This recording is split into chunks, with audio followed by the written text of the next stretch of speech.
Dok Raw. Oh, Dok Raw. Parang may problema ka. Kaya nga Sir Batang, Anong problema mo? wala akong pera eh. Ano sana sa tuition pinaanak ko?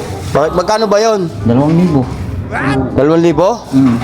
Oo nga, problema nga yan pre kasi isa anak mo yan eh. Kaya nga, hindi ko nga alam kung saan ako hiram. Ah, ganun ba? Oo. Kawawa ka naman.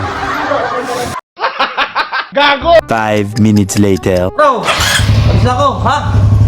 Sir, pairam mo na ako 2,000. Baka meron ka dyan. Wala akong pera dito eh. 1,000 pera ko dito eh. Ay, pairam mo na ako. No. 1,000 pera ko dito, Dok Raw.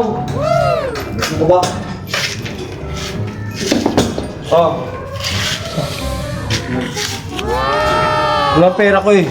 Oh, Sir Batang, Oh. may utang ka sa akin 1,000 ha? Oh, ba't ako nagkautang sa'yo 1,000? Di ba 2,000 inihiram ko? Oo. 1,000 binigay mo. Oh, 1,000. Eh di may utang ka sa akin 1,000.